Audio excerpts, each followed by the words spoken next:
Bloods to the Half Blood Pod. We're your hosts, William and Scott, and we have What up? our first time. Well, Cassie's been a guest, but first time guest who's not sleeping with one of the hosts currently, Trevor Wohler. Yes, Trevor, welcome to the pod. It's an honor and privilege of mine to have been here. I've been waiting for this moment since June of 2009. Been waiting for this moment to happen. I have three questions for you. Yep. I have three questions. One, we've probably have, 7 hours of podcasts on the air right now in the Half Blood Pod. How many minutes have you listened to of those 7 hours? I am not up to date on the latest episode that you've uploaded. So Okay. I'm probably 6 out of the 7 hours. And that's pretty good. I blame work. Well, that's pretty good. Catch up. Yeah. What have you been listening on, YouTube or Spotify? Or I listen on Spotify. Subscribed. Okay. Great 5 stars.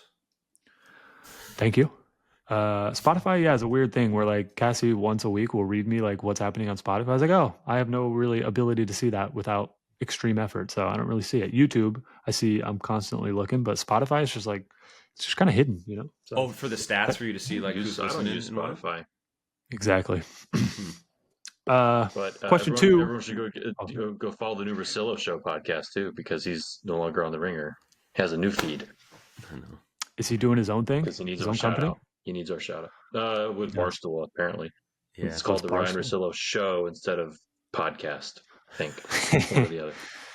How does Bill feel about this? I know. Well, has Bill said anything publicly about it? No, he hasn't. But Cerruti and Kyle are going with him. So Bill's nephew left Spotify. Nephew Kyle? Who's going to turn on the TikTok camera? Don't know. Hey, maybe that means an opening for YouTube. I'm going to miss the Sunday pods that they have. I love those Sunday pods. During the NBA season, they're amazing. I don't know. Maybe they'll still do it. Do it now, which should be great. I think Zach Lowe will do it with Bill Simmons. Yeah. These are our peers in the game. We'll have Rosillo on soon. Once Harry Potter versus MJ reaches him, it's only a matter of time. He is a big reader, by the way. Rosillo's a huge reader. So there's a potential he's read some of Harry Potter. There's an angle to get him on here. Sports and Harry Potter intersect. Book club. Trevor, question 2. You've done more podcasts than we have here on the Half Blood Pod. If I'm not mistaken, what's your podcasting history? You are looking at a former local TV sports star on Blazer Mania.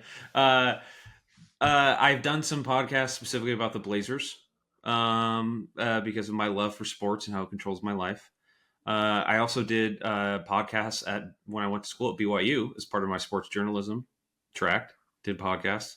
And then I won a contest for the biggest Blazer fan in the world, which your lovely wife, Cassie, shout out again, helped me edit the video, which got me to win number 1, which I guess wasn't podcast because I was on live air 3 times. True. But I was thinking of that as part of the experience. But that's part of the experience. It's just the elevated experience, right? That's resume. That's like, Excel proficient kind of resume builder there.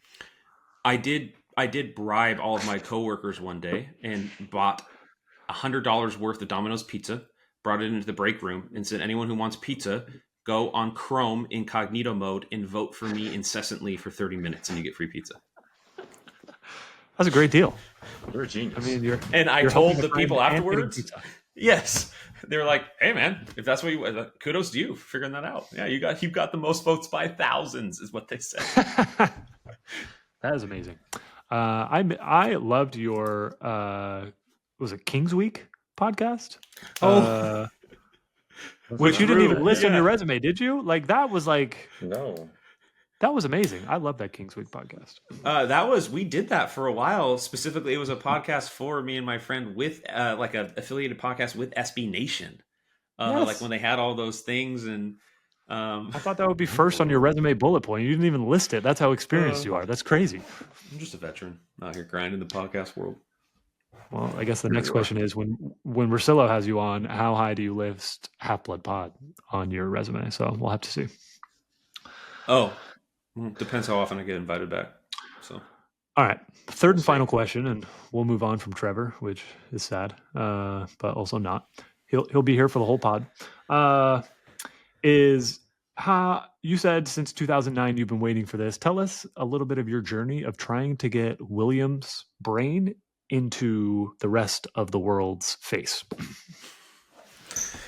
I've been trying to get William's brain into more of the world's face since June 2009. So we all were in the missionary training center together, the LDS missionary training center together. And it's make or break. You're either going to hate your experience because the people you with are just annoying and are dweebs, or you'll become instant best friends with all of them because you're going insane because you're basically stuck in a jail cell and can't go anywhere. And so I luckily got paired with you two. And I specifically remember while Scott was eating banana and mayo sandwiches at lunch at the MTC cafeteria. Family tradition. Family tradition. It'll be another pod when we talk about how I protected your honor when people started to come after your banana and mayo sandwich. Do you remember that? Yes. Oh, I vividly remember it. And thank you both for. I just want you to try it. It's just like, if you can't even try it, then I don't want to be friends with you. And you guys at least could. I mean, it was early in our relationship. It was a big deal. So thank you. I accepted you. Yes. I would always eat peanut butter banana sandwiches when I was a kid, but Scott's allergic, so can't do that. Death on wheat bread. I mean, white bread. Another story too is when I accidentally made Scott eat peanuts for another. There's a lot of friends who have stories like that. But the memory I have is, do you guys remember that I got my Hannah Montana? I had my cousin Matthew sent me the Hannah Montana singing pen. Yeah, do you guys remember that? It was like those pens that were sold in Walgreens where you pressed it and it would play like 15 minutes of like Life's What You Make It. And I remember our zone leaders coming in and basically making me feel like the worst person ever that I would have that pen in the MTC, and they told me to mail it back. And I felt really bad and I was really sad. And that is when William started saying, don't worry, I have some Harry Potter paraphernalia or whatever you said that you have like that's like not allowed in the MTC. Contraband. Yeah, contraband. That's a better word. I don't even remember if I had something or not. I was probably just like, those guys suck. Who cares? You might have, but you told me you had contraband. And that is when I started just asking questions about Harry Potter. Because I consider myself a big Harry Potter fan. I am. I love Harry Potter and I love the magical world. I am a driving force behind the company I work at, Precoa, to have more Harry Potter themes. Hence this. I was responsible for the decorations that Precoa did for Harry Potter one year. All that being said, because I love Harry Potter so much, I was just drawn to, as soon as I got a peek into William's brain, about how he freaking knew every single corner and sentence of the book. And so in the MTC is when I started just asking him random questions when he would be beating Scott, playing horse by doing it off his head, or other things like that of just, and you couldn't stump him. You couldn't stump him. And since that time, we have been, Scott, I've tried to convince William multiple times to create a YouTube channel and to like go somewhere and just like publicly try to challenge people to stump him, like stump the Schwab. And we haven't succeeded in that yet. And here I am. But essentially, this game is the evolution of that.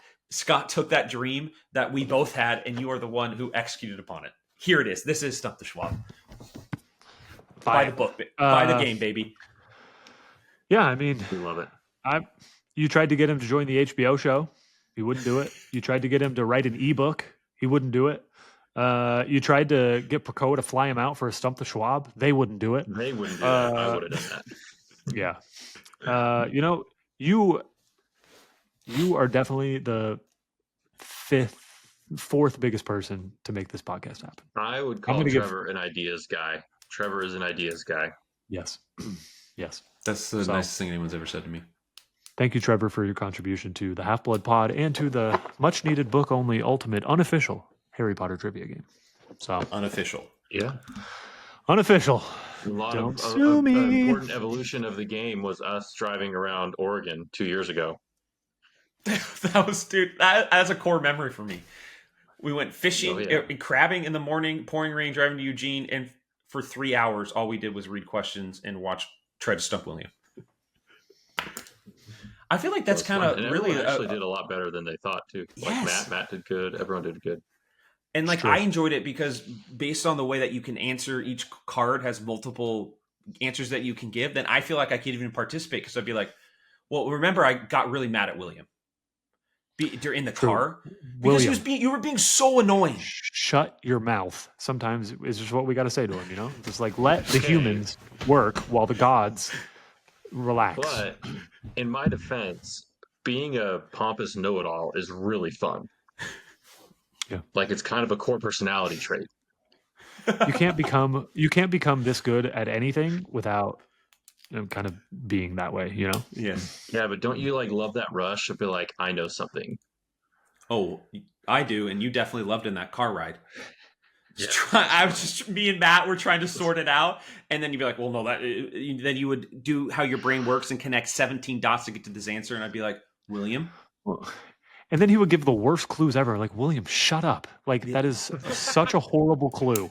I Only get that clue. No one else. There are maybe 7 people in the world that understand the clue that you talk just to gave. us mere mortals. Yes. That trip was a good proof of concept, though. It did prove to me that any moron can play this game. So Yes, because I can, and I enjoyed it. In that car, it was like the complete spectrum of like levels. Like, is true. all, I mean, like even like Matt, who like nominally would be like the lowest of like caring about Harry Potter, like he still got a lot of stuff.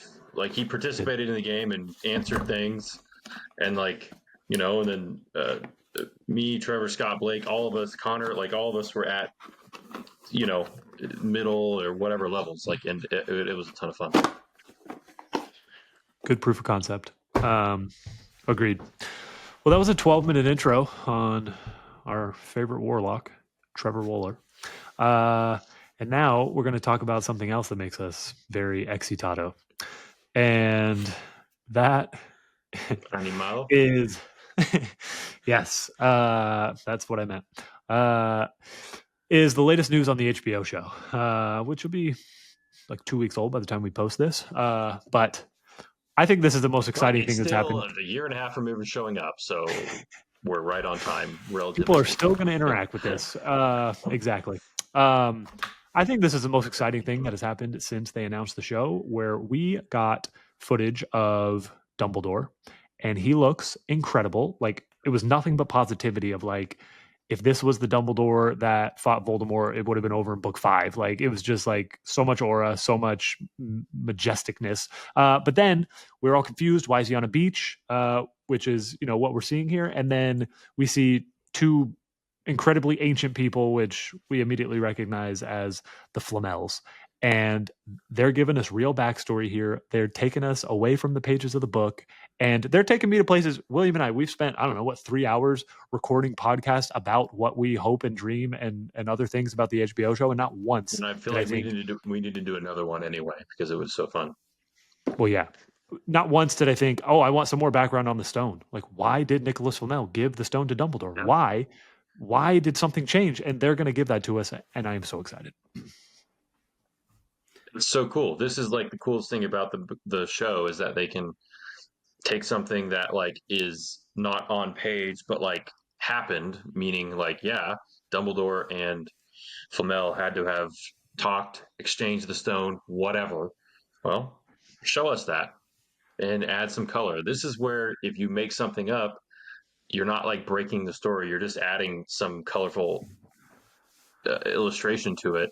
So it's just going to enhance something. It doesn't take someone and like break a character, and Dumbledore's grabbing children and shaking them. It's, adding something that like actually is useful to the medium of television. How much do we know how much J.K. Rowling is like consulting as they add these kind of side stories to the canon? I have 2 things to They say say there. she's One, like executive producer. So really? Yeah. They say she's heavily involved, but they also said that about the movies, and the movies suck everything so much. So I don't care how involved she is. Like, to me, it doesn't matter at all because the movies suck. True. And like, they talk about it. They're like, she has interviews where she's like, okay, we've got to have Harry Potter with green eyes. Okay, he can't have green eyes. That's fine. Let's make sure the mom has the same color eyes. And then the mom is 45 years old and has brown eyes. And like, I just feel like they pretended like she was super involved, but like, what? To me, it did. I don't know if she made the movies better, so I don't care how involved she is. And honestly, these days, the less they talk about her, the better for everything. Like they just That's true. pretend she's not around, and like people, it's just the better. We should stop talking about her. The less you talk about her, the better. Hundreds of the followers of the pod are dropping off right now Dude. because we're talking about her. Dude, we didn't even Ones say of the anything. followers. When I saw the news, I just immediately thought to your guys' pod where you talked about what you guys want the HBO series to do and improve upon. And this is exactly what your request was. Because you specifically talked about, wouldn't it be so cool if we had like a series or like a whole episode following Quirrell, like to where he like met Voldemort in Albania, wherever that is, for 2 hours. Like, how did that happen? How did that happen? And my point is that I think they're listening to the pod. I think it's making it to England. We have an influence over how they run this HBO show. So you guys just got to keep the recommendations coming, because I'm personally really excited for that to see that. Well, we'll know like if so excited. Like we'll say something really wild, like slip it in there, and then we'll see. That's a good point. Oh, that's a good Scott's ideas are pretty wild. Scott wants like almost no Harry Potter, and he wants. Yeah, like Harry Potter should be the 20% Harry Potter or something. Yeah, Scott wants less of a book thing and more of like his own personal fan fiction, like brought to life. that is not accurate. That is not accurate. It's the same thing that you just described. You have a point that you're getting to, right? We know that the stone has to get to Gringotts, and so how it gets there, they can do anything they want, and let's spend 2 episodes doing that. I don't care. It's super fun. Right, but go back to like what are your percentage? You were like, I don't know, Harry could be in like 5% of the show or something like that. It was. You're like, I'm pretty sure it was double digits. I don't think it was that low. We'd have to check the tape. But he said some absurdly low number where he's like, yeah, he could be in like 15% of the show, and I'd be happy. Yes, that is exactly. I still mean that. Qualifies as Scott's personal fan fiction. Voldemort, Dumbledore, Snape, Quirrell, all of them should be in it more than Harry. Anyways, I have 2 more things. I'm super excited. One, my expectations are just going to keep going up. I have agreed. I am not protecting myself in the slightest for disappointment. I will be fully like, this is going to be great. Like, no doubt. This shattered the barrier, right? I don't know, after we saw like the zoo scene and Hagrid looks the exact same and we were getting some fluff, I started to create the cocoon, and the barrier's been shattered. This is not good for you though, Scott, because you always set low expectations. It's okay, because now I'm a podcaster and people will enjoy my pain. And so I will suffer pain for the good of the pod. It's what Big Cat and PFT do, and I can handle that. Yeah, and I will say, like, because like in my like version of this being good is not that like it's gonna be like like some like piece of art that's like incredible television, like The Wire or Breaking Bad or whatever, right? Or I guess some people think of Game of Thrones like that, right? Like, I don't know. In my version of it, like, it doesn't need to be like the most well-written, perfect piece of like high-level like art. It just needs to be. It's pop culture. It's popular. It needs to be like the way I enjoy Avengers movies. Like, I don't enjoy Captain America and the Winter Soldier because it's like literally the greatest film ever made. I enjoy it because it's just like really well done and it's awesome. Like, objectively speaking, like Star Wars and all this stuff. Like, I don't know. It doesn't need to be like the greatest piece of cinema. It just needs to be like well done and executed, and I'm gonna love it. Act like you tried. I'm ready to get hurt. But I am, because it's gonna be great. Sounds like I am very excited that they have not. It appears that they have not copied the Flamels from the Fantastic Beasts, where they were too old to really perform any human function, and they just kind of shuffled around and they look like they were 600 years old. So it seems like we've improved upon that. And 2, just like some speculation, like Trevor brought it up, Quirrell meeting Voldemort. Like, do we think that like Quirrell like broke into Flamel's home and like started the alarm, and Flamel's like, it's not safe, Dumbledore, take it, but they didn't know who attacked? And interesting. Like, what do we? I'm very excited to see what their interpretation of why Flamel got spooked or why he felt the need to move the stone. Yeah, because it's not like the Sorcerer's Stone was like a secret object. In fact, he's like, they mentioned like it's on the back of the Chocolate Frog card, and it's kind of implied that they're maybe more than one Sorcerer's Stone. There has been Right. over time. He You didn't can create like it. like it. It Yeah. was just the only known one at the time. Right. So it could have been maybe some ancient wizard in Vietnam has one that no one's ever heard of and is hiding. But Exactly. Don't go around shouting about it. Elder Wand style. but everyone knew Flamel had it. So yeah, maybe he just was like, is there any like Dumbledore recorded engineered history it of so he like? could die. Is there any? Did people try to attack Flamel or like steal it from him all the time? Like we don't. I guess that there you go. That's why it's so excited, right? It's There could well be a known whole that he had it. backstory of like how the Flamels came Exactly. about You it and would who assume. attacked them. Yeah. Right? Exactly. You would assume, right? Because like, how could someone have that for 600 years? Yeah, and it seems like a long time. Like, because like Voldemort's the first to try. 10 years, someone murdered someone with the Elder Wand, or less, whatever. Exactly. Right? So, like, and the Sorcerer's Stone is like more well known that everyone it's like verified. No, it's real. It's not even a myth. Like the Elder Wand was like a myth to most people.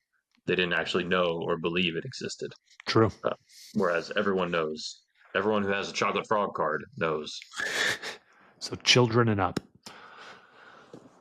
All true. All true. And I'm excited. It creates gold, which is fascinating. All the For our gold in Wizard life you could Economics want. pod. Yeah. I wrote to on the Trike Wizard today. One of his questions was like, how many sickles did Harry pay to board the night bus? And the answer is 11 sickles. And I was like, you know what I need to do? I think I'm going to write down everything we know the price of. And one, it could be a question, which could be fun. Maybe I'll save that for round 2 of you versus Hunter. But then really just to get kind of like an index of like, okay, a bus ride costs 11 sickles. A Muggle bus ride we know costs this, and then really start to compare like what's the value of a wand, which costs 10 galleons, and kind of think about it that way. I know there is conversion rates. You should totally do that. Because 11 sickles seems like a lot if it's like a short drive, but like distance is way less important in the wizarding world. True. Like if you literally went from like where Harry is, which is like in Surrey, to London, that's a pretty far drive for a bus, right? But for a wizard bus, it's not. Which begs the question: Arthur wins 700 galleons on the Daily Prophet grand prize drawing, and he spends most of it in Egypt with his son Bill. Number one, I see why you're poor. You're a moron. 2, why on earth does it cost 700 galleons to visit Egypt with your son? You have magic. It costs you 11 sickles to get there. Like, what on earth are you doing? Like, so much money. It doesn't make any sense. You have magic. Right. Like there's no known exchange rate of wizard currency to we just know it Muggle happens. Currency, right? We don't know like how much or anything really. I feel like there's some offline interviews with JK where she does it, but it's like I've seen some people online do the math and they're like, it doesn't really make sense. Yeah, but. I mean the honest truth is there's no real way to get it to add up. But like the stuff that fascinates me about like the wizard economy is that like scarcity is like a defining aspect of like capitalism, right? Like Right. scarcity, but like that's not really a thing in the wizarding world. So it's kind of like when the internet came along, like all of a sudden scarcity is not really a thing if you're talking about digital online world. And then in the wizarding world, like you can't create bacon, but if you have one thing of bacon, you could make infinite bacon. Like duplicating it. How are the Weasleys poor? Like, how do you price food in the wizard world? You know what I mean? Like, how do you? This makes me feel better because I've always wondered. Scarcity. Like, there's no like there's certain magical like items, but like that you would think like, okay, a unicorn hair can't be duplicated. Like, you could duplicate it like physically, but it wouldn't have the same magical properties, right? Right. Like, you can duplicate anything. But like that's a complicated magical object. But like an item like bacon, that's not a physically complicated object. You could just duplicate it. I don't know. Harry Maybe and Ron and Hermione being hungry on the run is insanely stupid. Like, how It could is they ever have insanely been stupid. hungry? With an invisibility cloak, with, again, magic, it's a joke. It is a joke that they were ever hungry.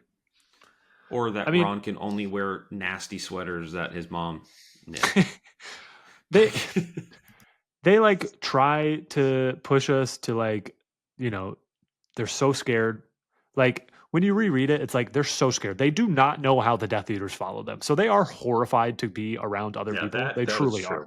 Yeah. And then Harry tries to go into town. There's Dementors there. Like they do. She does paint the picture of how you could feasibly get to these three talented, well, one talented and two moron witches and wizards can't get food while they can be invisible and do magic. But, anyways, Yeah. it would be horrifying if they just thought Death Eaters could follow them if they were in public. Just make sure you account for inflation, Scott, when you're doing this calculation. That's a good point. Like, I'm excited. How do you even like accumulate wealth in the wizarding world? Like, I don't understand. You put it in Gringotts and let it sit. Great questions. We'll have some we'll do a 7-part economic series. I'll tee it There's up. a lot of content here, honestly. 2026. We'll be there. I'm excited. We got time to kill, like we said, until the show comes out. We've done 27 minutes without getting to the core of our podcast, so I think that's pretty dang good. So that was our Witch Weekly, and now I think we're ready to dive into the pensive, and we're on part 4 of our magical object series. We've already hit the Sorting Hat, Riddle's Diary, the Marauders map, and now we're shifting from incredible pieces of magic imbued with their creators' really mind in different ways, and moving to the first of Deathly Hallows. We're not technically doing all the Deathly Hallows, but this is the first one, and this is the Invisibility Cloak. Surely the most popular, probably the most popular, or at least most mentioned object that we're going to have on the pod. And we're going to talk about how amazing it is. I'll kick us off per the usual, and then let William loose to bathe us in his incredible knowledge. And then Trevor is here, so we'll go from there. Just kidding, Trevor. I love you. I'm gonna read what Xenophilius Lovegood describes as what the true Deathly Hallow invisibility cloak is.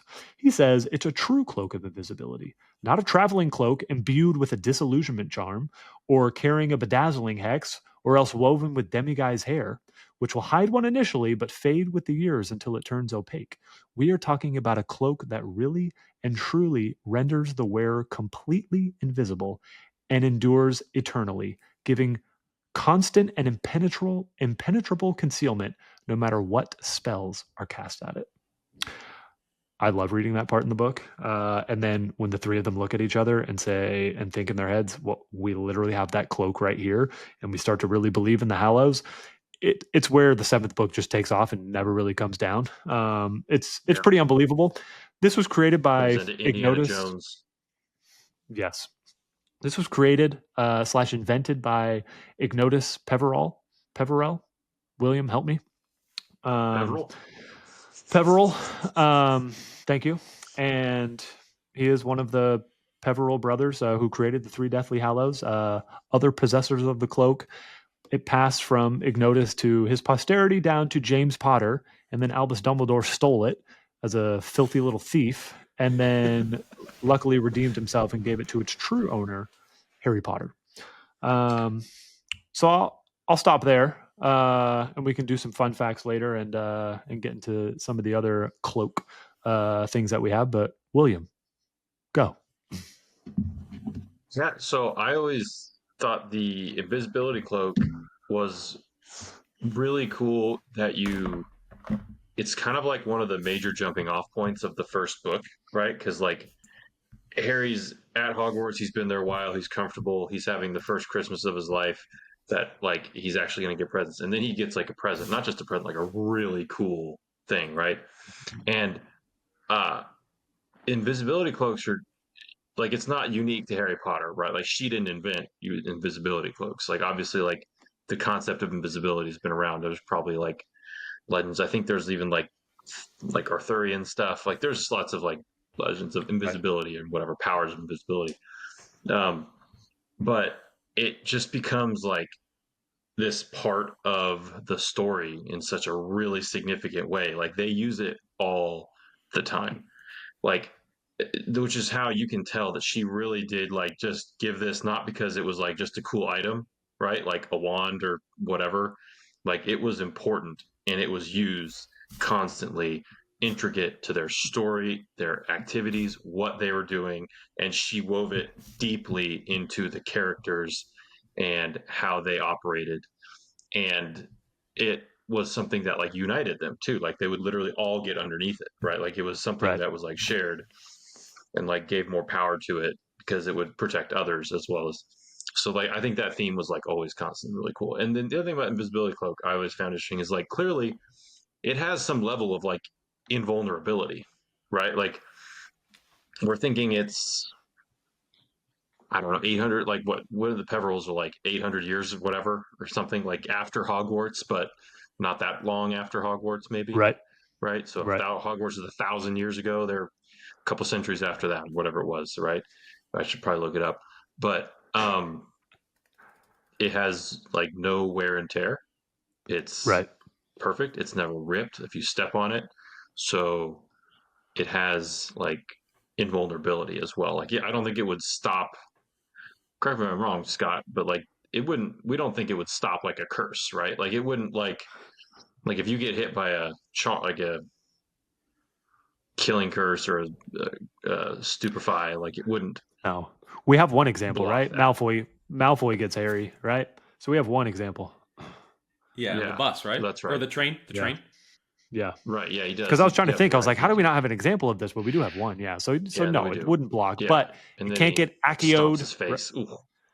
I know. That's Yeah, so but it can't get horrible. like you can't act upon it, right? Like, and but even when you get hit by a curse, like it's not going to break the cloak, right? Like it won't hurt the cloak. It has like some kind of like invulnerability to the actual like woven objects, which is really Right. cool because it's 800 years old. um no. I love that. And to your point on how like interwoven it is, yeah, like it's mentioned. I looked up every time it says the word cloak, which is 593. What I calculated is that 415 of those are about the invisibility cloak. So we talk about this 415 times. I really like doing this. All of these objects, again, she doesn't just create them idly. They were all part of a larger plan. Every object that we've done so far has been mentioned in the last 2 chapters of Harry Potter. And this one is obviously no different, where it's first mentioned, of course, in chapter 1 or book 1, chapter 12, the Mirror of Erised, which I've already said 3 times on this pod, but like Harry Potter's first Christmas and receiving that cloak is why my children are reading Harry Potter. I tried and failed many times to read The Boy Who Lived with Them, and I couldn't get it going. But then I skipped to that part, and it's all magic and it's all awesome, and it captures children's minds. Its most frequent chapter is book 5, chapter 35, The Egg and the Eye, when Harry gets trapped in the stairs and Moody realizes that Harry's there in the invisibility cloak. Snape's there. He realizes what the map is. He almost catches the real Barty. He almost realizes the Barty Crouch is Moody. The whole thing almost explodes. That in that chapter, it's mentioned. Dang, I didn't write down how many times it's mentioned, but it doesn't matter. And then the last mention is book 7, chapter 36, when, of course, that's the true last mention. Yeah, the true last mention is book 7, chapter 36, where Harry uses the invisibility cloak to go. I don't know. Definitely get to third base with Ginny. I don't know how far they go, but he just defeated Lord Voldemort. He's a man now. She hasn't seen him in a year. Let's see where Clothes are HBO off. takes Some that. clothes Yeah, are off. Yeah. I would say all clothes are off. Whether I don't know what happens after that, A but we'll bunch of see. people just died. I don't know. Like I don't know. Harry Think about sneaks all off that to go pent up have them. energy. I don't know. I'm taking her words, not mine. I'm not. He didn't need an invisibility cloak to sneak off to have a chat with Ginny. I couldn't agree more. Some stuff you're right. Fred's dead, so that is sad. But I feel like she needs it even more. She needs it even more. It's like I just think of Mrs. Weasley crying over her son's dead body and like their family mourning. And they're like, That "Hey, was but y'all that want to was like go?" that was like Ginny 12 mourned, hours and then she ago. took a 20-minute break. Yeah, she needs a reprieve. And for Harry, it was like a 2-minute break. I mean, what are we talking here? If that. Well, magic, right? I mean, He doesn't know any magic though. He's an idiot. That's the That's true. problem. If Hermione's not there, he probably invited Hermione for round 2. Okay. this actually. See this how lines up much to of that the. Cassie let's stay in. Oh, dang it! I forgot that we had Cassie as our. This relates to the one point I wanted to bring about the invisibility cloak. The reason why I loved it so much is because I feel like it's the object that aligns most to like this high school, middle schooler, like mischief type of thing, which is just like you're in this age and like you want to use the cloak to sneak around and to bend the rules and to go in the hallways or I don't know, kiss a girl, snog a girl, which makes it. I think the invisibility cloak, at least when I read it, connect to me more the very first time I read it because it kind of related to, oh man, it'd be so cool if I had a invisibility cloak to sneak around in high school and stuff like that. And to the same point, he gets it on Christmas. And so when you read it as a kid, as a kid in Christmas, you are imagining you opening like the coolest gift ever and your mind being blown away. And so you watch Harry Potter do it with like the coolest thing you could think of. And you're like, yes, it's double magic. Yes, it's the magic of Christmas and the magic of magic together, which is and the perfect mischief tool for like a 13-year-old boy. Who wouldn't want to have an invisibility cloak? With a 13-year-old boy. We all do. Yeah. And it became, like I said, it just became such an important part of like the story, and like they used it all the time for tons of stuff. Apparently, Harry didn't use it enough. Just kidding. 415 mentions. No, he didn't. So, I mean, two thoughts here into one. Like, Xenophilia mentions 3 other ways you could make a cloak, and then we know that Mad-Eye Moody and Barty Crouch Jr. both had other cloaks of invisibility. And I think it's obvious, but William, from your perspective, like those were probably like demiguise cloaks or something like that. Yeah, demiguise are one of those. Yeah. And Moody, to me, like confirms it where he's like, I'm looking for my spare invisibility cloak. He hasn't returned my best one.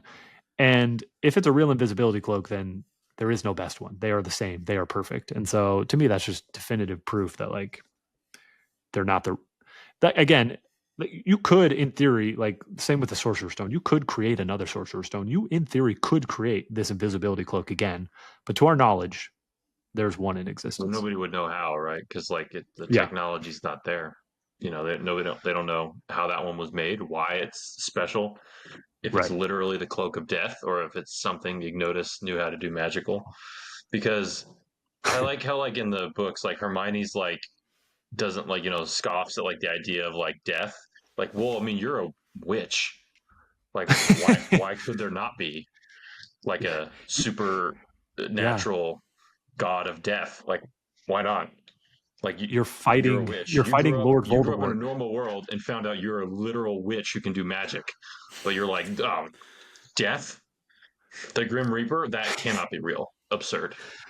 That's a good point. She's fighting a demon who split his soul into 7 pieces to have immortality. Surely death could walk because it's not like the same thing where it's like, okay, like there's no Crumplehorn Snorkack because like there's so much evidence that like that's not real, and that horn isn't a Rumpin horn, and like that's obviously not that. But like death, like why not? Why couldn't there be literal death's cloak? I have not thought of make those items. I love this. I have not thought of this. Is the story just basically 100% true? They tried to cross a bridge. They did it. Death appeared to them, pissed off. That's how I took it. Which I assume was wrong, because usually my interpretations are wrong. But I thought legitimately, like in this wizarding world, there is like it's like a Greek god, like god over death, that for whatever reason produced these Deathly Hallows. I mean, they think of it like a myth, right? Like it's thought of as like myth in their world, but like Hermione's dismissiveness of it is like hilarious, It is, and frustrating. Typical Hermione. I mean, is it Dumbledore who says probably it's not deaths, it's just 3 talented wizards? Is it Dumbledore who says that? Yeah, he does say that. Yeah. Mm. But he says But probably. again, like I said, like probably, but I don't know. Like just in general, like if you step back and look at the whole world, like why not? I like where your head's at. Could be. You have I'd like to expanded my think- horizons. Yeah.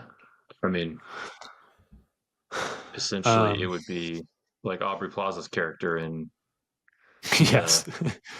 In The Agatha. Witch's Road. And Agatha all along. down, down, down, What? down. That was a good Why season. didn't- I like that. Go, Why Trev. didn't Malfoy take the cloak? When? Didn't he? Oh, when Yeah. he wanted him to stay covered so he wouldn't be found. Yeah.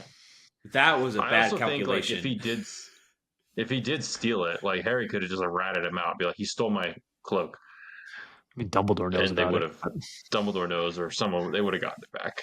You know. I mean, Malfoy's not thinking about this, but Dumbledore says it. Like, and we talked about it last pod with the Marauders map. Like, that belonged to Harry's. It was his right, and it's the same with the cloak. It's the same with the wands. Like, that cloak would not work for Malfoy as it does for Harry. It would not be. It's the One Ring, you know. It would betray him as he's floating across a river. It would slip off of him and show his foot. And It'd be like then the Doctor orcs Strange's would cloak. kill It'd be him. like, I don't mess with you. So like it knows. Exactly. Just start choking him. I like that. Trevor, I have a trivia question. This is not from the much needed book only. Dang it. That's embarrassing. Ultimate unofficial Harry Potter trivia, but maybe it'll be a part of the extended edition, part 2. Uh-oh. And when you don't know them, we'll just pass it to William. Great. I have 3 things that the cloak does not work on, as in you will be detected by these 3 things, even if you have the cloak on. Can you name these 3 things? I'm going to need hints. Okay, 2 Otherwise, are we just turn them over to objects, William. and 1 is a creature. So there's a creature that invisibility cloaks do not work on, and Harry is warned of that multiple times, especially in his 3rd year, where Dumbledore basically looks at him and is like, invisibility cloaks do not work on these creatures. Do not try to pass them, or they will murder you. Except he doesn't use the word murder. I don't think I could give a bigger hint than that. Well, is one of them? I'm just trying to. Is this a trick question? Is one of them that it doesn't work like on the Marauders map because like That people is under the correct. cloak- That is one of the 2 objects that it Definitely. does not work on. Yeah. It will find you. You are not invisible to the Marauders map. Yeah, like that's.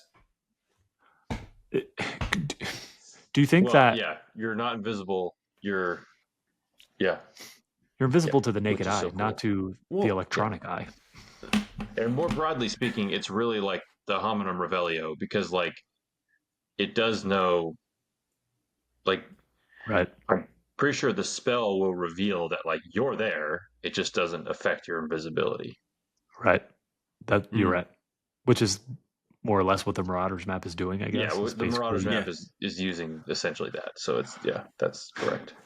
The only thing I can think of is I have a memory of like Dumbledore being able to like see Harry even when he's in the cloak. Yeah, we get the impression that he knows he's there, surely. Not one of my But it's not 3 like it's not very clear Yeah. cut Yeah. that Dumbledore has a specific way of where he's seeing through the cloak. Right. Dumbledore just Sure. senses vibes. Probably is like doing occlumency on everything in the room, and he's like, I just read a mind over Or there. like what does he say? It was a trivia question for any of you. Like when he's in the 6th book, when he's like getting into the cave, he said, what does he say? Like, what this place has blank Oh, this place known has magic. known magic. Yeah. known magic. Mm. William, I was Like, you literally can saying the tell. answer, and then you just said it after you asked me the question. What is wrong with you? Let me answer the question. So This much is what wrong happened with in the me. car. So much is You wrong with me. literally were asking me the question, and I was literally saying it, and you couldn't help but just say it a little bit faster than me. No, okay. The reason I did is because I didn't want to feel like I was like slowing you down by being like, "Oh, I don't remember that." Like, what is it? I feel like I'm sounding like a douche by asking the question, which I am sounding like one. Well, just listen to me then. You could have seen then- me saying it if you were And just then I listening at all. compound it, and then I compound it by blurting it out. William, terrible. what are the other two things that the invisibility cloak doesn't work on? Moody. Dementor his eye. and Moody's magical eye. See, that's what you did, and it's stupid and it's so annoying. Oh, duh, Dementor. I should have gotten that. Dang. Dementor doesn't have eyes, I and didn't blurt it therefore, out when you gave him a hint, and he didn't get it. So that's growth. yeah, You're congratulations, William. Congratulations. And yeah, William, I feel like you brought this up. I feel like you don't like that Moody's eye can see the invisibility cloak. Let's thought about that. I think overall it makes sense because like the cloak isn't like unstoppable, you know, like it's impenetrable. Like I don't know. I think it kind of makes sense. Like its power lies in like it's so old and so perfect, but like you know. If it was truly like you could just keep going farther. Like if it was truly an invisibility cloak, then it should make sure that cats can't smell you, right? Or it should make sure that dementors can't sense you, or it should make sure that the Marauders map can't detect you, or whatever. So like I don't know, it all tracks. I guess I kind of get over that a little bit. I think right. I mean, who made that eye? That eye is Yeah. incredibly powerful. Is there any? I assumed Dumbledore made it for Moody. That was what I always assumed. They are besties. That fits. Like if anyone, I wouldn't think Moody made it himself, right? I feel like if No. someone could invent something like that, it'd be Dumbledore. He'd be Dumbledore like, hey, had the good cloak buddy at the time. got his eye ripped out. Yeah. Let me give him a magical eye. Kind of like how Voldemort gives Wormtail like the magic hand, just creates a magic hand out of nowhere. Dumbledore I could see do that that. with an eye. Dumbledore did that with one Deathly Hallow while possessing another Deathly Hallow. Maybe he used it to test the eye, make sure it could see that. I like Do you that. think like Moody's magical eye had like safeguards where he can't use it to be like a voyeur? I don't think so. I think I don't know. I think he's like basically asexual at this point. He's just like a hardened, like no sexual desire. Well, Barty Crouch Jr. though, he does it though. I imagine. I don't know. He's insane. He probably doesn't Powerful have any object. desires You either. couldn't like in today's world, you'd be like, I'm sorry, we want to hire a teacher, but he has a magic eye that sees through anything. Be like, well, that can't come to school. Can't have that around kids. Sorry. I mean, if it can see through an invisibility cloak, yeah, it can see through. Maybe he like trains his eye to. I don't know. It's a great question. Maybe all it sees is like bones, or like through the body, literally. Or he can just be like, I have two focuses. What if the eye has like two things? Like it can see what's in front of me, like I'm looking at this computer screen, or I can like basically like with my brain alter it to where I can see through it. And that's it. Those are the two options. I can see through the object or Yeah, because otherwise it'd be so disorienting. Like you're just seeing into as far as that eye can see and just seeing through everything. Like you'd have to be able to focus on the present. That'd be kind of insane. I imagine though with that. invisibility cloaks, it would always see if there's someone invisible, it will show them. Period. Right. Like it'll always show someone who's invisible. That you don't have to turn that part on and off. But you could be like Superman. Superman's actually. I was just going to ask that. How does Superman's work? Do we know? He can like focus in. He can like focus and be like, turn there on you and go. off. So he can just like turn it on with like a snap of a finger to be able to see something, and then Okay. I've got some other questions. Honestly, we covered a lot of them.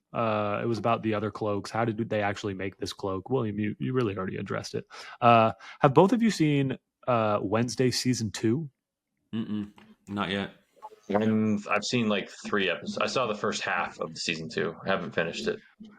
I haven't finished it either. I've seen part of the second half, but there's a girl there who's invisible, Invisible girl. and she's to so me weird. like it made invisibility. Well, she is so weird, but it made invisibility like a level like cooler to me. Of just like it is an incredible power, and she messes so hard with so many people, and she's able to do so many things because she can be invisible. And because as we were going through this list and trying to make the 7 objects, I was like, invisibility is not that cool. And after watching Wednesday, I was like, actually, she's like the most powerful person at that school. That's not true. That's a little bit of hyperbole, but like she freaking rocked Wednesday's world when she was messing with her. Like she's amazing. She like kidnapped her friend and like tied her up and like did this scary thing and the knives. Yeah. I mean, part of that's just her being a psycho and cool, but invisibility really unlocked all that psychoness. So, anyways, Yeah, that's not a it question. really is like when you think about it, like it's overpowered. Like the amount of things you could do, the havoc you could wreak. Yeah. Like you would imagine that James and Sirius and all them, like they were very irresponsible. And I don't mean with like silly, dirty stuff. Like I mean like just hurting people and like stealing things and like Right. just If they're just you know cursing Snape in front of 100 kids, what are they doing when they won't get caught? right. Especially when they were all littler, they get all fit under there easy. You know, Seriously. Oh, like that's a good question. they probably did some just they were probably terrible. They were terrible kids. They were terrible. That's a fact. We saw them when they were mature 16-year-olds. So 15. Yeah. Good They're points. probably tormenting and bullying people for sure. The one black kid at school for sure. In the HBO you show, probably that In the HBO show. is. you could probably argue that like the invisibility cloak might have like helped Harry develop his courage over the years because he had that with him to be able to do things that he wouldn't be able to do without the invisibility cloak, and maybe that helped build up his courage that led up to his his ultimate moments because he had the cloak with him. I mean, He went and did Dumbledore. crazy things.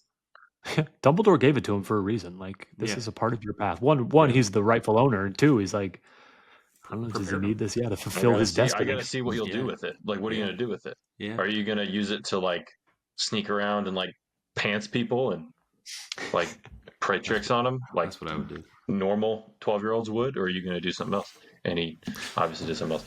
The other thing about it is, I was thinking about it, like even when Harry's 11 years old and Christmas at Hogwarts, he's wandering around alone. The castle is like empty, right? Like there's barely any students left.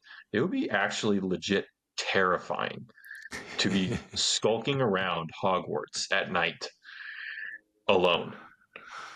It would be This is true. terrifying. Like for an This is 11-year-old, like, I mean, my son's 10 and like he's there. I mean, maybe I just think of him as a baby because he's my kid, right? But like I'm trying to think of like 11-year-olds. Like that'd be terrifying to like let loose in this giant dark building with no and light.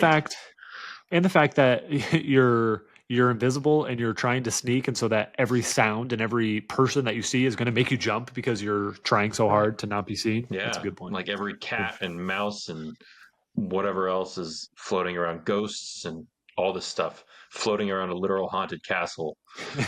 It'd be terrifying. It built, which Trevor, back to your point, it built up his courage. Like he got the reps in to do daring, crazy stuff. Yeah, that'd be crazy stuff. What a beast.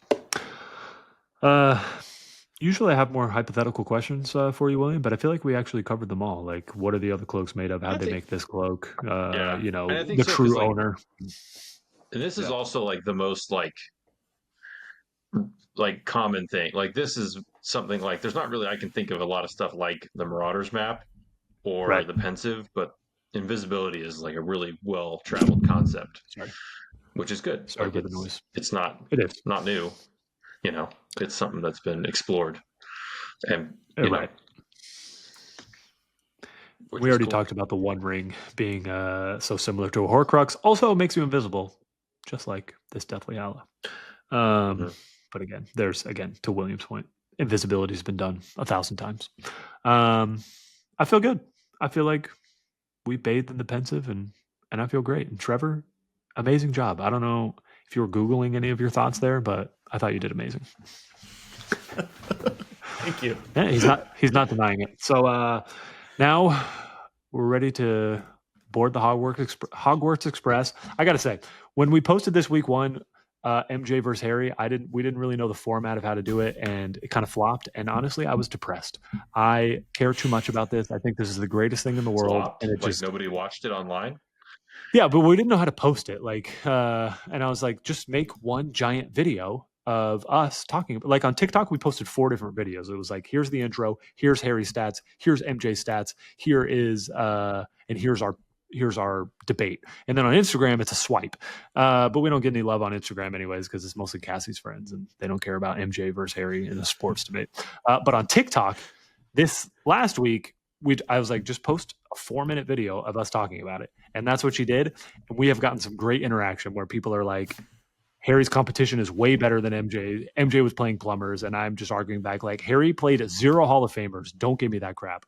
And people are like Harry's doing this as an undrafted agent in his second year. Are you kidding me? He is balling. And I was like, he is not undrafted free agent. He's freaking Giannis. Like first time I touched a basketball I was 17, but I'm a freak and I've got the genes to dominate. And he had high expectations. He is not some undrafted scrub. And so there's just a lot of discourse. I mean, we're talking like, 14 comments and half of them are mine, but this is what I wanted from week 1. And now I'm excited again about MJ versus Harry. So I just wanted to put that out there. These are your 2 most passionate things together. So if there's one thing you would care about most in the world, it would be a debate about Harry and MJ. Thank you for understanding. So that was a little bit of background. We've done 3 now. 2 have been, live on air, but so we've done 3 now. So now we're on book 4, the Triwizard Tournament, the Goblet of Fire. Pretty incredible. First time the book really expands. And then we've grouped to fit MJ's 8 years into 7 books. This is like half of 94 and most of 95 in terms of his entire retirement through his attempted comeback season is what we're arguing here. Who had a better year, Harry during the Goblet of Fire or MJ during his baseball and then 17 game return to the Bulls in the 95 season? So William, as always, can you take us through Harry's resume? Yeah, I can. Okay. So this one is going to be a good one because it's a lot of competitions. So house points, negative 25. Not a great showing from Harry. Okay. The house championship also canceled because he let Cedric die. No, he didn't. It's not his fault. Does he lose by default? That's a good point. I think that's a loss on his record. I think it's a vacated. The loss that he let Cedric die? Well, I'm saying we didn't have a house championship because Cedric died. So they're like, oh, we're just going to... like the lockout year in the MLB with like 95, which is like... Yeah, except the lockout is that Harry wouldn't sign the contract and nobody else. Okay? So... I don't think that's lining up. Yeah, I don't think it is either, but I just had to throw it out there. Yeah, you're experiment. No, I mean, so yeah, no house championship, no Quidditch championship because the Triwizard. Now, technically, he does get first place in the Triwizard, but it's kind of like a juice ball era. People were cursing. Moody was cursing stuff out of his way in the maze. And should we pause there? Like, who wins the Triwizard tournament? No cheating. Like, there's no teacher helping. There's no Karkaroff helping. There's no Maxime helping. Like, Cedric. Who wins? Cedric has probably Cedric, right? Yeah, Cedric. I don't know. Maybe Crumb. I don't know. But because even Cedric, like Harry told him it's dragons, but Cedric figured it out himself, right? Allegedly, like he had to figure out what to do, right? Could have been sleeping with Charity Burbage for all we know. Maybe Charity Burbage taught him everything. I don't know. Useless class. Yeah, she's terrible at her job. She is. Again, did she deserve her fate? I don't know. I think it's worth debating. And then, so he did win the first task, which not his original idea, but clearly the best at the first task. And if we're talking about it, this is like the French judge, a Russian judge situation or something in the Olympics, right? Like Karkaroff gives him garbage and you're like, okay, like that was, it wasn't really fair, No. But he did get second place in the second task. Again, he had the best solution for the task at hand, just like the first task, except he plays the hero and saves a little girl and wastes time. But, foolish boy. That's Harry. Overall, though, he does leave the Dursleys really quickly. He gets to go to the Quidditch World Cup, season all-time final. Ireland wins. Crumb gets the snitch. And the school year, though, pretty rough. Most of the schools united against him for a long period of time. He does recover from that. People get back on his side a little bit, but at the end, Voldemort comes back finally, and he watches Cedric die in front of him. And that's a recap of Harry's 4th year. So a lot of dubs, a lot of L's. Very similar to other years, I guess. Sees murder for the first time. Has to fight Lord Voldemort. Confronts his own death for... Certainly this is the most he confronted his death, I think, in the first and second, maybe even the third book, but fourth one, he really looks death in the eyes and stands up to it like a man. The room and the Dementors, technically Dementors aren't death, right? Which is rather pedantic, but essentially it does, right? I mean, I think so. I think you're right. Third book definitely does. He walks up to Sirius, ready to die. Like, what are you thinking, Trev? Yeah.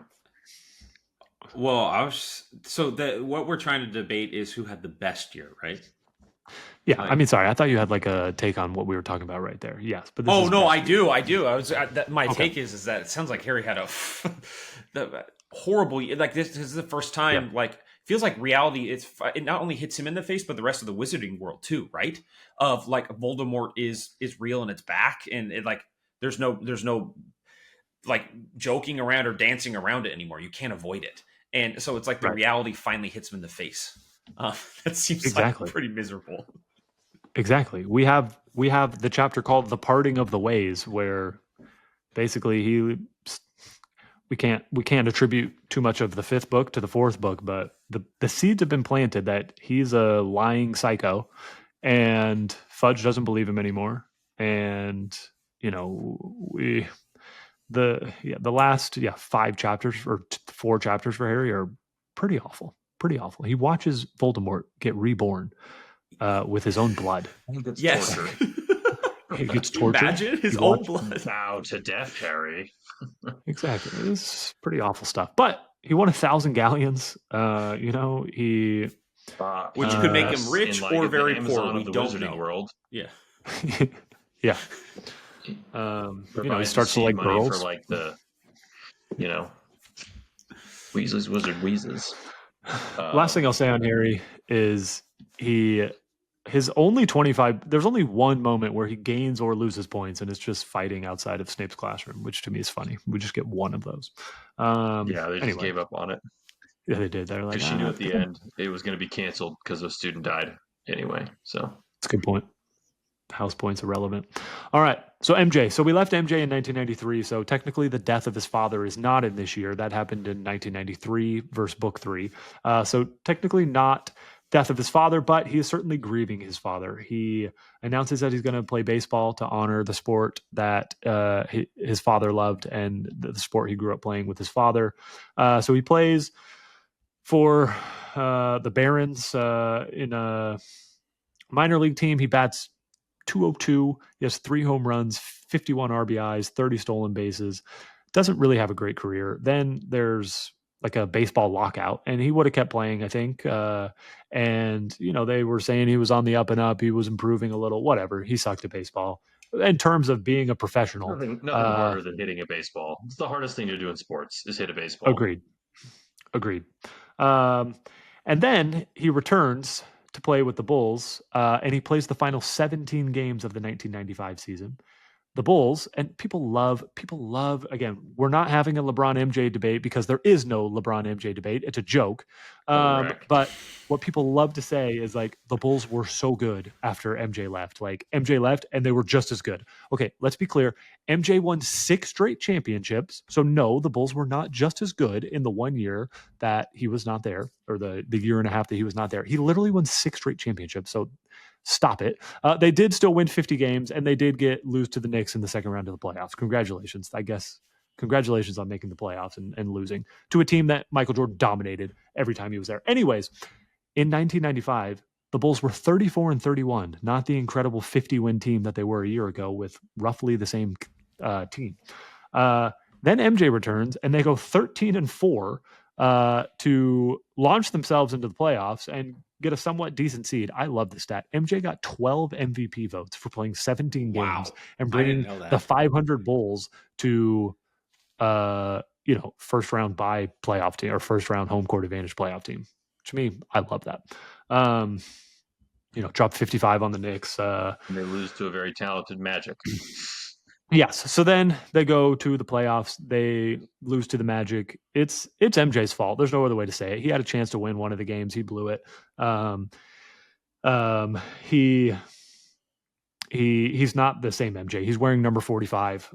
He's in baseball shape. I love, again, The Last Dance is a documentary by Michael Jordan, so it's a Michael Jordan puff piece, if you will. But they talk so much about how he was in baseball shape. Yeah, he was like, he had baseball legs. Of course, he couldn't play basketball. He had baseball legs.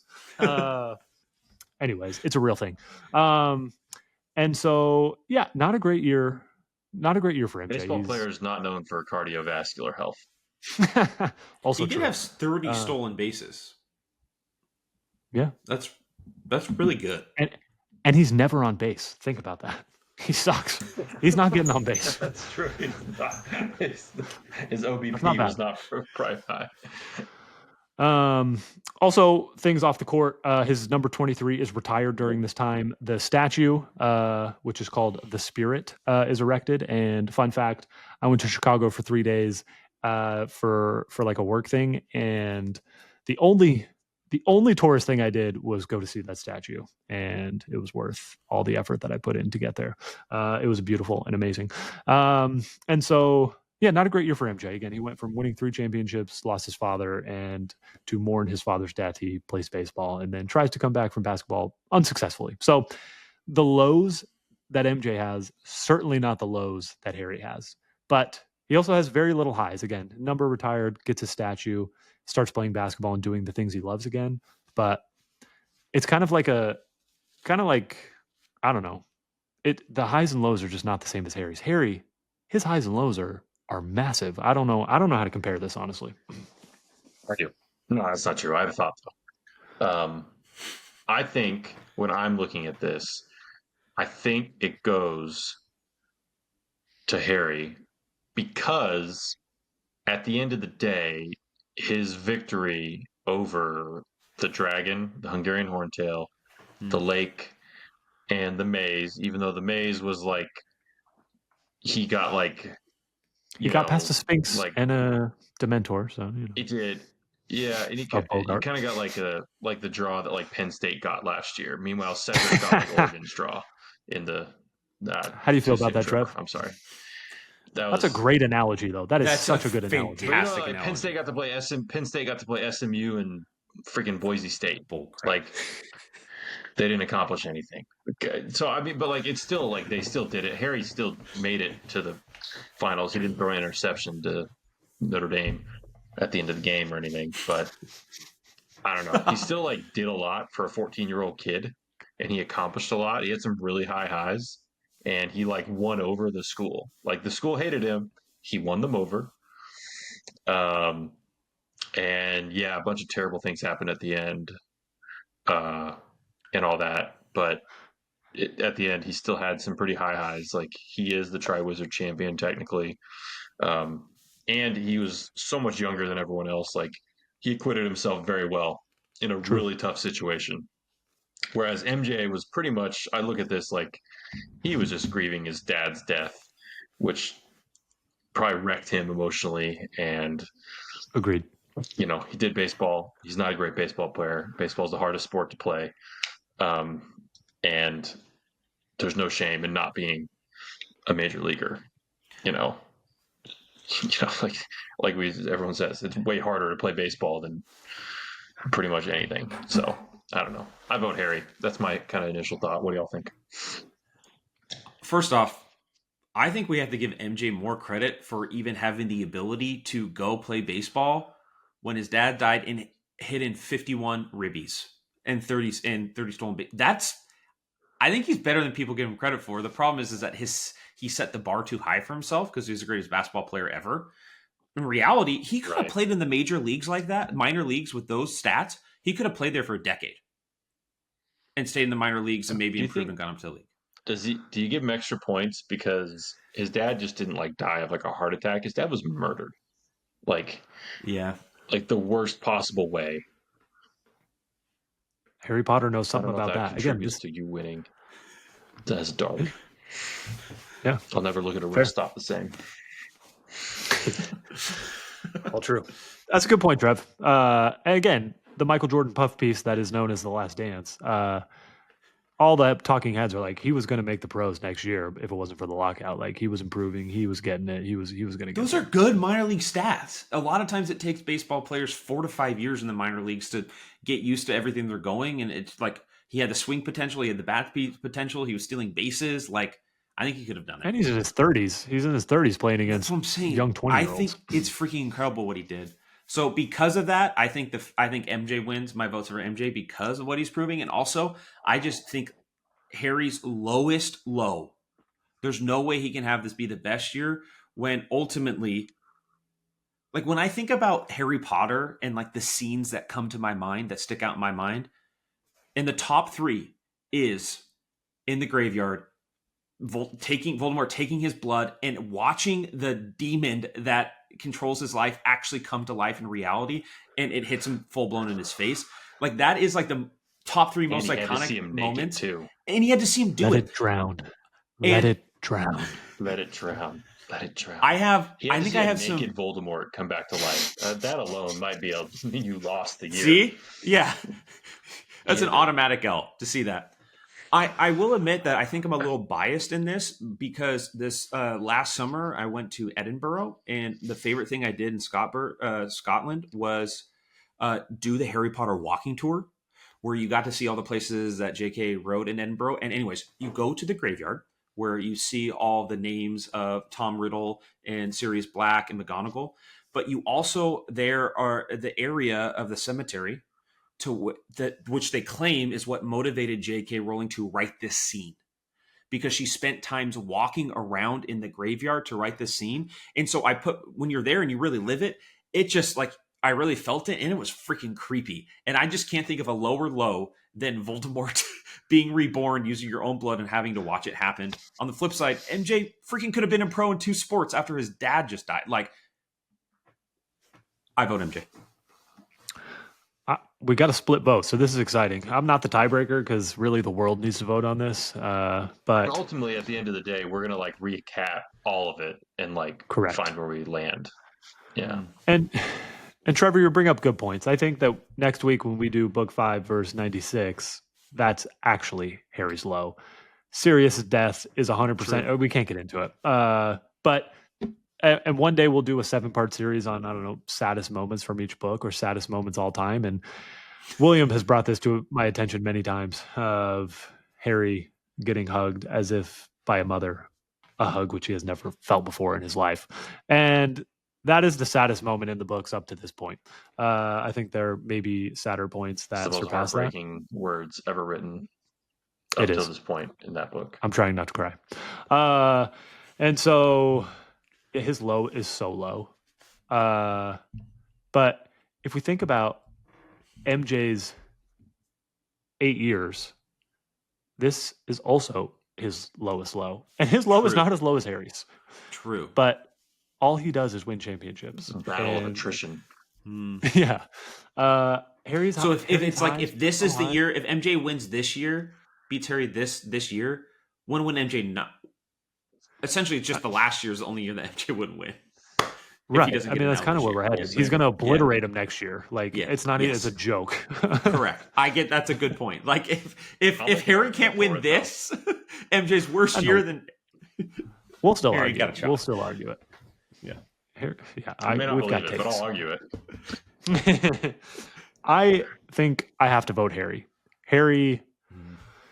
Harry's lows are low, but this is Harry's journey. Again, William, I thought, laid it out perfectly. We're like, MJ, there's some like really high highs. It's just ruined, like, because he gets to the end and there's just a big stinking turd.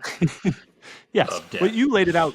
You laid it out good in the first debate. Where like Harry hasn't even started on the mountain that is his climb, and MJ in the first one, you know, he's hit his mountain, and now he keeps bringing that mountain higher than anyone could have believed. But like now, Harry understands the mountain that he's climbing. He is actually climbing that mountain now, and he is on his journey. And these are the callous is like too small of a word, but like he's getting his calluses of like, I can deal with death, I can fight Voldemort, I can do hard things, and I have to vote Harry. And I will say this is the ultimate low point of Dumbledore because you look back and realize you moron, you should have told him and you didn't. This is his one mistake. It's not a His one mistake, though. mistake. Think about how low Harry is. Harry couldn't have taken it. I think Harry crumbles and dies if Dumbledore tells him now. I think he can't No, he handle could it. have waited 2 weeks and told him later. Nope. He's even worse 2 weeks later, as you know, Harry. Harry, as you know, William. Um, He's he's he's despot. I don't know what that word means. I feel like every single year is so Fine. close. Like every single year is just like I don't know what whoever makes the last pitch is the pitch is the who I'm going to vote. It's incredibly close. Yeah. That's close. This is I don't know. I kind of lean towards Harry just because he does have like the high of winning the first couple tasks, He's got some dubs. or at least like not winning the second task, but like those are pretty high. I agree. I would imagine like for a 14-year-old kid riding around on the fastest broom in the world and dodging a dragon in front of a bunch of chicks who admire you. Yeah. He really didn't, Yeah. capitalize on do. that. He needed to capitalize more. Yeah. That's a good Yeah, point. he's 14. That's Didn't know true. what He he was doing. capitalizes. He capitalizes year 5 and year 6, and then really capitalizes in year 7 when he uses the invisibility cloak. It's really cloaked. Full circle. Yeah, I think people are in mourning. I don't think it was the time. What better time? I think you've never been to war, William, and you have no idea. Yeah. You've never been to war. You don't understand I the haven't sorrow been that to war. comes. Sometimes you just need love. Yeah. We almost died in a trench while you were off getting high with the French. Okay? I would gladly be getting high with the French rather than be in a trench. Jefferson had it right. Yeah, he did. Yeah, you did. These Virginians, they're birds of a feather. I'm a Virginian. Exactly. I think we So did are good. you. Yes, I am. I feel bad for Cassie trying to edit that into one video, but I know she'll do amazing. It's Okay. got time. Yeah, exactly. William, I have a question. Yo, Did you actually do the 20 questions homework that we were supposed to? no, I literally cannot find that thing. I cannot find You that thing. are a failure, and I've never been more disappointed in you in my life. Get on eBay right now and buy it. You're not studying for I the will get greatest. You're not studying for the greatest quiz moment of your life. You're not even doing one of our bits, and I don't know what to do with you. Buy it right now. Show your dedication to the pod. I feel like Trevor being on this podcast has changed my persona, where now I have an audience to make jokes, and it's hurting our relationship, William, and I'm sorry for that. I know people are going to listen and be like, I don't think they like each other. Oh gosh, Which drifting apart. Mike and Mike, I don't know. I feel like it worked for them. Like people watch to see if they would fight. Yeah, that's true. Yeah, I honestly did look for that thing, dude. I don't know where it is. I have 4 kids and a million things. Yeah. I don't know what they do with things. Well, I guess we'll get a new bit then, won't we? But last week on the pod, Trevor, you wouldn't know this because it hasn't been posted yet, but we thought we'd introduce a new bit where it's like this thing, 20 questions, has all 7 Harry Potter books in here, and it has so much information, and I love playing with this. It's really a test for me. Like, can I answer the questions to get what I'm trying to say? And with the Marauders map, Harry sneaks into Hogsmeade through the humpbacked one-eyed witch, and that's what we tried to get. And I'll have Cassie put a video in here of me recording. The snitch got it on the first try, and it wasn't even trying. Like, it didn't even try. Like, it was asking such stupid questions of just like, are you an object? Are you dangerous? Like on question 17 and question 18, I was like, you already know what it is. So it got it easily. And I love this thing. And it's a pretty incredible toy. toy. You to this thing. You did introduce me to it. And now I've left you behind because you don't even have one anymore. One somewhere. The when podcast did this come will buy you out? one. When was that, like, what year did they release? It came out that? before the movies. It came out during the 5th movie. 2006, 7, something like that. It doesn't have movie 6 and movie 7 in here. But it does have book 7, so it was post July 2007. I got it Christmas 2007. I want to build one of these like in Excel and then turn it into something that's not Excel, because Excel is all I know. Or you ask it a question and it will get to the end, because this thing wastes questions. I think it could get to a lot of these in like 7 questions. I want to make one of these. It How is. much do I these cost freaking on love eBay? it. Like $40. If we were Buy it, smart enough, we man. could find a way to like make our own like large language model that literally just does Yes, this, like William. an That's LLM. after. Yes, after you After make that the split countdown flap. clock, Oh can you make yeah. that? Yeah. All right. Ask ChatGPT what it can do. That's what we got, boys. Trevor, do you just want to take us out with your experience? Again, you have been the 4th biggest supporter of this game. Do you have any other thoughts on? Or do you want to take us through the effort that you put in to make sure this game happens? I have some thoughts here. I don't know if you'll brag about yourself, but I have some things that you helped there, and I just want to shout that out as we end. Well, I do want to say that like part of my motivation for getting this game going is because of and helping bring it along is because of William's brain and getting more Yes. people for the world to see it. Exactly. Which is why the journey of this game and our journey is still not complete until we go to Harry Potter World in Orlando and stand out there with the games and do a live trivia challenge. Because people are going to come up and they're going to be like, I got this type of thing. And they're going to watch William's brain crush them. And that is ultimately what I'm looking forward to. But on the other side, like legitimately, I consider myself a big Harry Potter fan. Like I love playing the way that you've designed the game, because it allows someone for me who even consider it a fan who's not the same level of knowledge as you and William. It's really fun to play it because it makes me go back and think through the books. So truly, I believed like there was a need for this game in the market. There wasn't an ultimate book only trivia game. There's all that crap about the movies, which we all know about. It's super annoying, and they didn't even try, didn't even care. So, no, that's good. I mean, shout out to you where you were pushing this. You were market testing this as hard as anybody, where you had some friends who you needed to get the game in front of, and you printed the questions yourself on just loose leaf paper to just get it out there so that you could get this product in front of people. And I appreciate it. Like I said, you're top 4 making this game You were happen. an incredible supporter, because me and Scott have talked about how a lot of times, like, we have a group chat we've been in for years with you and a bunch of other people, Trevor, and we joked what percent of like when we talk about Harry Potter, it's like mostly me and Scott. Like everyone, like people participate, but it's like we're the driving force of it, right? So it's like 90% me and Scott, and then the rest of y'all like add in stuff and say stuff. But it's like it would come up like almost way less if me and Scott didn't never not shut up about it. So, but you're always like happy to engage with it and not like shut up, nerds. Let's talk about the Ducks or something like I don't know. You know what I mean? Like you're very supportive. I do want to talk about the Ducks, but Harry Potter is like a universal language, though.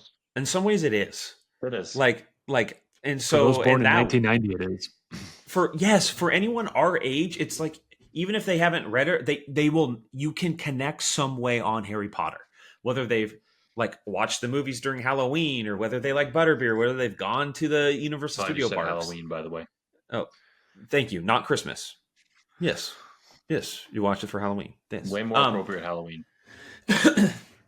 Yes, witches and wizards, but. Which seeing the Halloween feast come to life in the show would be sick. Will be sick. They're going to do it right. The Halloween feast is going to be legit in the show. I wonder what type of decorations they do for Halloween in Orlando at the park. They better go all out for that. That'd be really cool to see. 2026 or 7 or we're going 8. to go there, and we're going to go to Edinburgh. I feel like we have to have a little pop-up shop of this game in Edinburgh. We'll get there. In London, see the play. Mm-hmm. The full play, not the half play. Obviously, 5 hours. We're not. Parents we're half 2 days. 2 days. They declined to go see it. They went and saw Devil Wears Prada instead. Oh my gosh! Where in London? Yeah, they're in London right now. That's Jim. ridiculous. The Devil Wears Prada is an American story. Yes. Oh my That's gosh. ridiculous. They're not going to sit through a 6-hour Harry Potter play. I'll message You him have on a LinkedIn. break in I between. guess. Yeah, A you have a day, 2-day right? You break. go like 2 separate days. Isn't that how it works? or like morning and evening. It's only at God, nights. they're You old, have to dude. go. They went to an ABBA concert too. So, like the digital like concert thing. Scott, do you remember how we got William's address in Louisiana to send him the Harry Potter package for James? Oh, my No. firstborn child. No. So, What did we How do? did you get it? I messaged your dad on LinkedIn. We didn't have like Brianna's Messaged number, Jim or we guess on we wanted to LinkedIn. surprise Brianna. No, we were surprising Yeah. Brianna too. So I messaged him on that makes LinkedIn and it was sense. like, and then we got all of the Harry Potter gear from Etsy and bundled it in a package and sent it to you. Those were great care packages. Nice. Thanks for leading that, Trev. All right. Cassie's going to cut this last 10 minutes no matter what. So I think that's a wrap. Trevor, any parting words? That was great. Yeah. My parting word is, why would Cassie want to cut that? That's a good question, because she thinks the hour and a half podcast is stupid, and that's still the biggest feedback I get is like, why don't you do like just split up the podcast and make it 30 minutes? Or people are like talking to my niece and she was like, yeah, I watched like the first 30 minutes, but I can't finish it. She's like, why don't you make them shorter? I was like, well, what's the difference? Like, you watch 30 minutes now, Nobody's you watch 30 listening minutes anyway. later. Yeah. We don't Just- have an just audience. You watch Pause it 30 minutes halfway after. through. Yeah, I was like, and where do I pause it? Do I just like stop in the middle of talking about the invisibility cloak? I'm not gonna cut myself short in the invisibility cloak, that's for sure. So, like, where's the natural break in this podcast? It doesn't make any sense. People don't I get guess it. all My they parting want is, words you are, could do like a breakout YouTube video of like the MJ section or something. But Which technically we're doing. But we're not doing all the sections of it. I don't know. If we had all the time in the world, yeah, we'd post way more, but we don't. Anyways, by the game. Thank you, my Trevor. parting words. By the game. Heck yeah. By the game. Thanks for joining, Trev. William, I'm sorry for my mean words. I'll be nicer next week. he deserved 'cause it. Trevor won't be here. He deserved it. I deserved it. Love you, boys. And Peace. girls. Love you, half bloods.